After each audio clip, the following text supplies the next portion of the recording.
দেখুন, আমাদের হিন্দুদের এমনি আমরা জাগাবো। উনি আমার সঙ্গে এলে ভালো, না হলে উনি ওনার হাইওয়ে দেখে নেবেন। পিপিলিকার পাখা ওরে মরিবার তরে। বাংলাদেশে ওয়াবা বলে একটা জিনিস আছে, নেশার জিনিস, আর ফেন্সিডিল বলে একটা জিনিস আছে। উনি এগুলো খান মনে হয়, অথবা ড্রাগও নেন বা লিকুইড নেশা করেন। তাই জন্য ওনার মনে হচ্ছে যে 4 দিনে বাংলা দখল হবে, বিহার উড়িষ্যা বাংলা দখল করে নেবেন।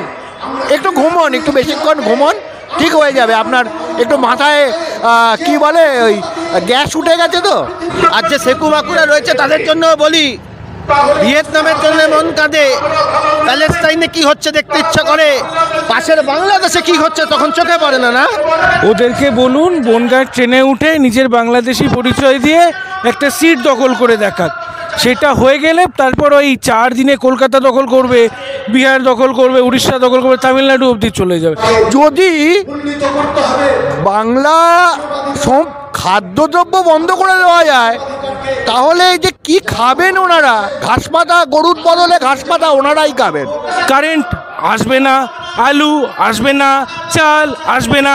ওরা যার জন্য গর্ব করতো টেক্সটাইল, তার সুতো আসবে না। যাবে কোথায়? ভিক্ষে করে বেড়াবে। এখানে চিকিৎসা যদি বন্ধ হয়ে যায়, তাহলে পাকিস্তান, সৌদি আরব, সিঙ্গাপুর এইসব জায়গায় যাওয়ার ক্ষমতা আছে তো? ঘুমিয়ে স্বপ্ন দেখার অভ্যেস আছে, ঘুমিয়ে স্বপ্ন দেখার অভ্যেস আছে। তো উনি একটু স্বপ্ন দেখুন। আমরা এখানে হিন্দুরা তো মরে গেছি না।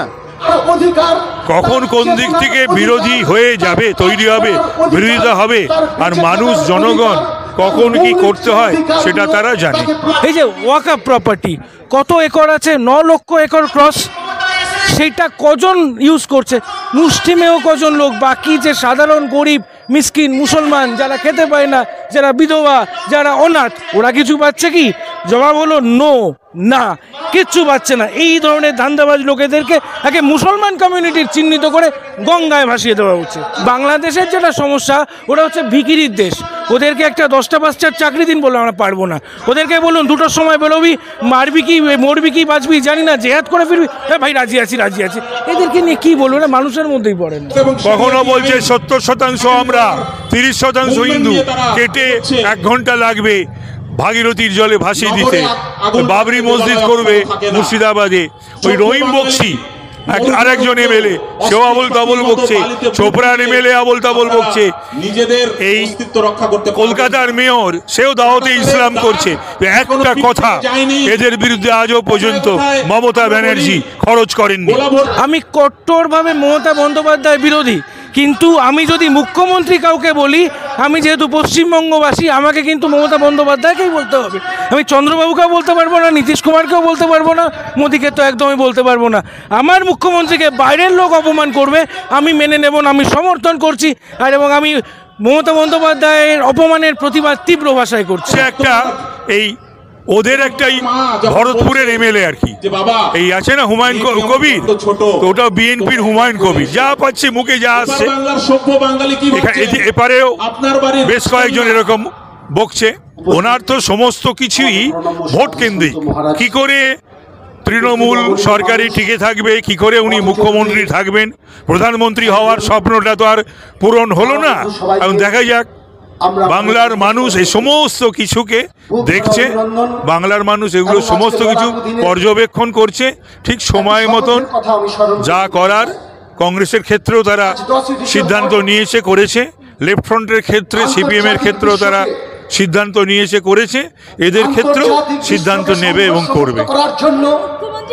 গোটা বিশ্বে মানবতাবাদকে প্রতিষ্ঠিত করার জন্য এই একই কথা বলতেন কংগ্রেসের নেতারা 72 থেকে 77।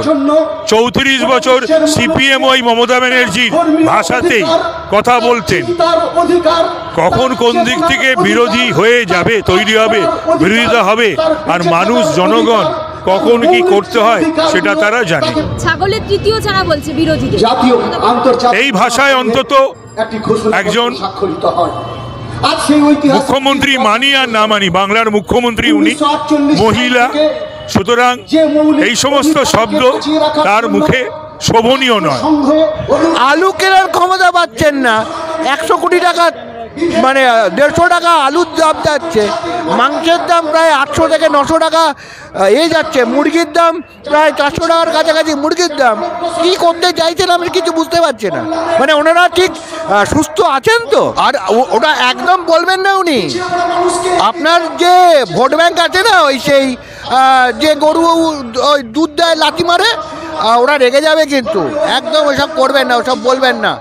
আপনি বলুন আমরা বৃহত্তর বাংলা তৈরি করব, একটা বিরাট বাংলাদেশ হবে, আমরা সেখানে ইসলামিক শাসন ব্যবস্থা স্থাপন করব, এইসব বলুন। এইসব কি বলছেন? এগুলো বলবেন না, আপনার ভোট ব্যাংক বন্ধ হয়ে যাবে, ভোট ব্যাংক লাথি মেরে দেবে আপনাকে। বলে দিচ্ছি, আমরা চারদিকে ইঁদুরের গর্ত খুঁজছি যে কার মধ্যে গিয়ে ঢুকবো। এখানে আমাদের সামনেই মেট্রো রেলের গর্ত আছে, মাঝে মাঝে ঢুকে যাই ওদের ভয়ে।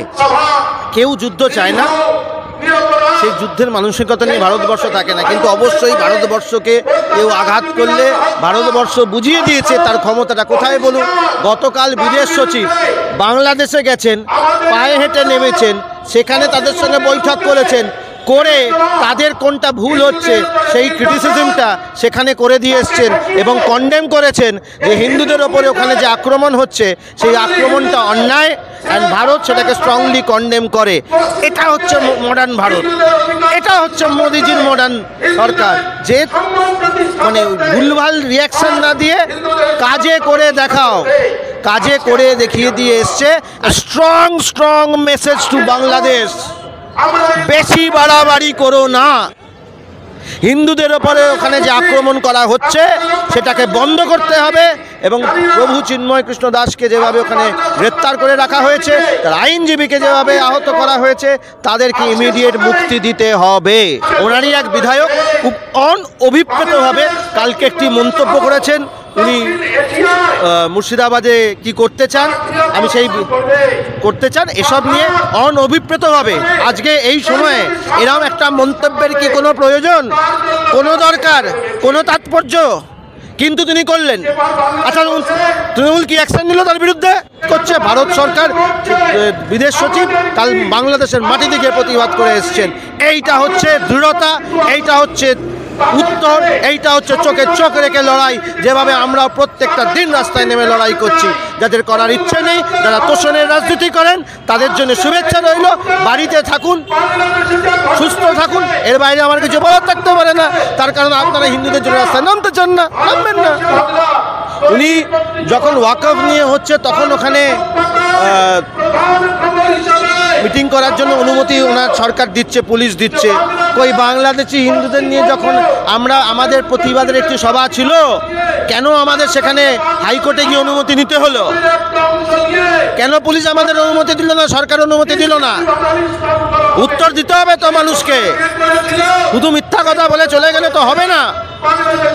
সত্যিটাকে সামনাসামনি ফেস করতে হবে এবং এক চোখ হলে চলবে না।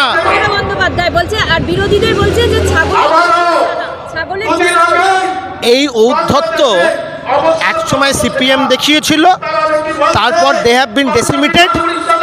এই ঔদ্ধত্য উনি দেখাচ্ছেন, ওনার দেওয়াল লিখনও একই থাকবে, চিন্তা করবেন না। ওনার দেওয়াল লিখন আরও করুণ হবে ওনার দলে।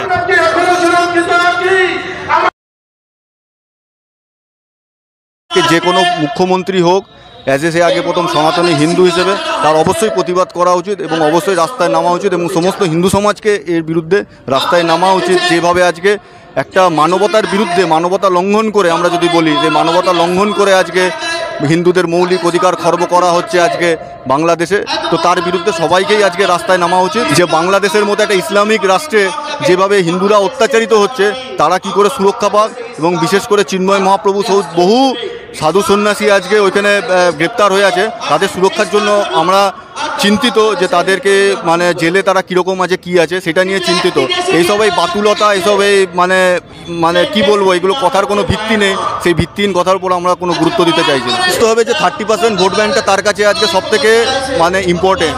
তিনি আজকে ভোট ব্যাঙ্কের কথা মাথায় চিন্তা রেখে বাংলাদেশি হিন্দু হোক বা বাবরি মসজিদের এইসব যে আজে বাজে কথা বলছে, হুমায়ুন কবির সাম্প্রদায়িক কথা, আর তার আগেও বলেছিল যে মেরে কেটে ভাসিয়ে দেবো, সেই বিরুদ্ধেও আজকে তৃণমূল কংগ্রেস বা কোনো প্রতিবাদও করেনি, কোনো এর বিরুদ্ধে কোনো অ্যাকশনও নেয়নি।